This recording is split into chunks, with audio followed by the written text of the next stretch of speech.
One day I was playing Final Fantasy XIV. I was getting bored of farming scripts for my Omnicrafter's latest pentamelted gear. I wanted to try something new. I remember watching some videos of this game that looked interesting. So I made a terrible mistake and bought Factorio.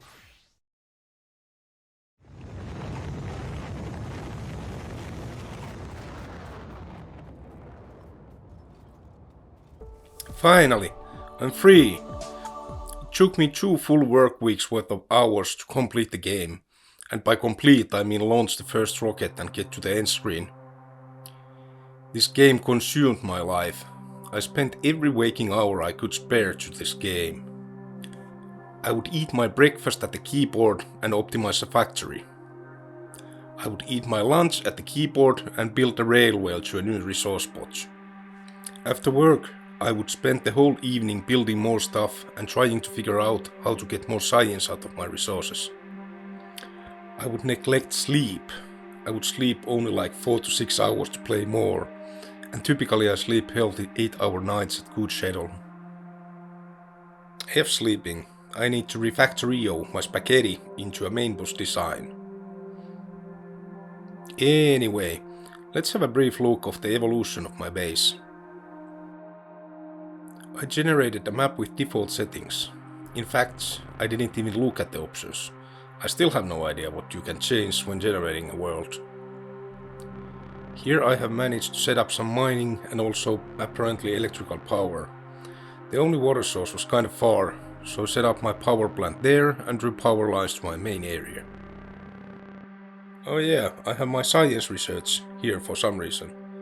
Also a beginning of a beautiful sushi belt with coal and red science. What the hell was I thinking? And why would you use 2 belts when you can use just one? Here we have a clever copper smelting from one side to another using just 2 belts. Took me a while to figure out what is going on in this picture. Single belt is fed iron on one side in circular buffer manner, that is, feeding back into itself. In the middle of the buffer is a sprocket making machine which feeds the other side of the belt. So we should have both iron plates and sprockets on the first belt, eventually. And from those you can make belts and pickers, or maybe just belts, for green science. Genius! I'm sure this doesn't cause any bottleneck issues in the future, like at all. After being attacked a couple of times by the locals, I made the only sensible thing. Wall everything. Turrets every 10 feet. Belt that feeds the turret's ammo. I mean, I'm sure this doesn't make me constrain myself into a small space at all, like, right? Eventually I needed oil too. The nearest oil field I could find was pretty far away. I suppose that's the way it's meant to be.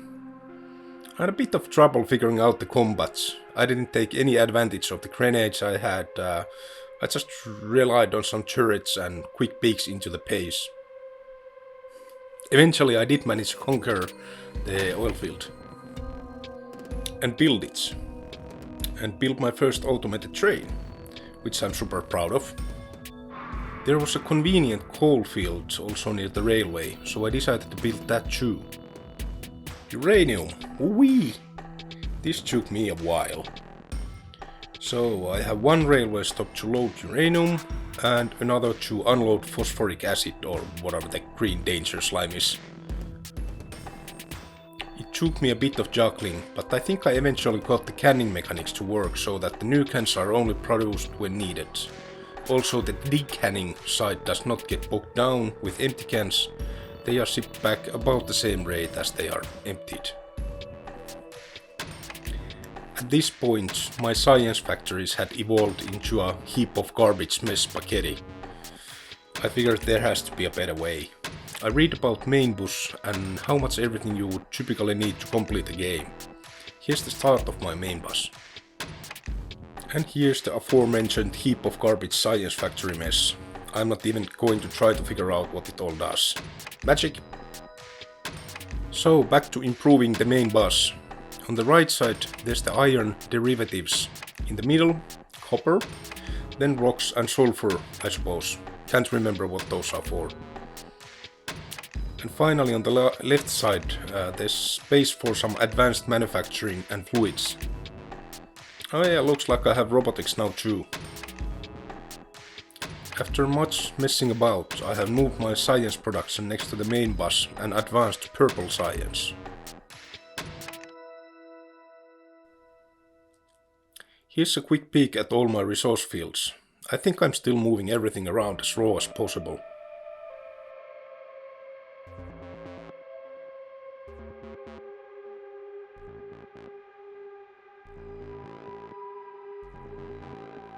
I finally got around to figuring out the nuclear power. I figured the minuscule U-235 production straight from the centrifuge would not be enough, and it would be a pain in the ass to store all the excess 238. So I wanted to go straight for the Sovarenko process, or whatever it's called, turning 238 to 235 using 40 235 as catalyst and feeding it back. Here's how it works, I think. I use signals to always keep at least 40 235 in storage in case I mess something up and I have to restart the Kovachenko process. For the Rosso centrifuge, there's a control that fires more of them up depending on how many 238 I have in stock. Extra 235 is just stored inside. Then there's another process that keeps both 235 and 238 in stock and feeds the rest into another centrifuge, which makes uranium fuel, which is spent in the power plant, and spent fuel is recycled back into the main uranium output belts. At some point I was in trouble trying to create enough electronics for my growing needs. I ended up taking another copper field, turning copper straight into copper spirals and shipping those. There were many iterations of the manufacture loading and unloading. I think I got it pretty good, although I know it's still not optimized.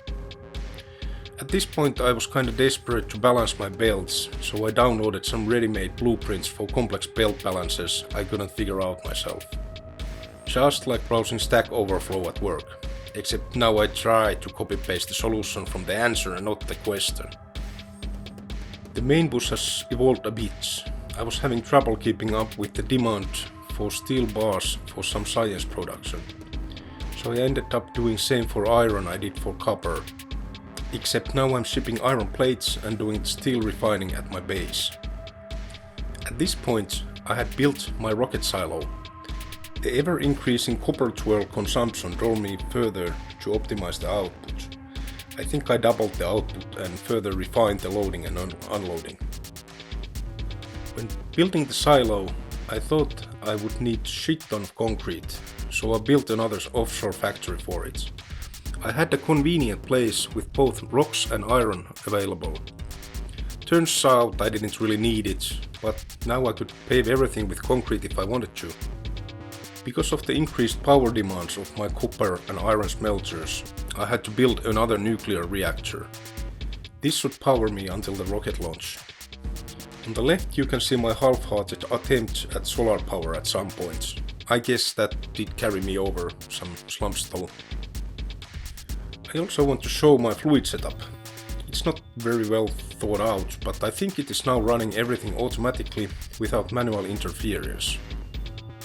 Basically, I need some amount of heavy oil, light oil and petroleum gas. I buffer some of all of those liquids, and if the storage containers get too full, I will crack them to lighter fluids. Heavy to light to petroleum. This does not provide enough petroleum to fulfill all my needs, so I also have some simple petroleum refineries on the side, which fire up if the petroleum buffer gets too low. I haven't run low on crude oil yet.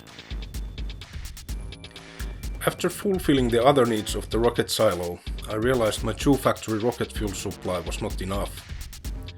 I tore that down and tried to make a new easily expandable rocket fuel factory. Oh yeah, I also make some radioactive fuel for my trains, but I haven't yet converted all of their fueling stations. I also seem to have those coal belts running all over the place. I don't even know what they are supposed to be fueling.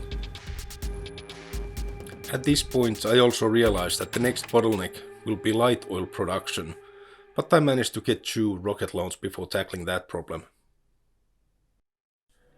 So here we are, game completed. Now I can start another game and maybe play it in a bit more relaxed manner without letting it consume my whole life. Have a nice evening. Oh, and please sub.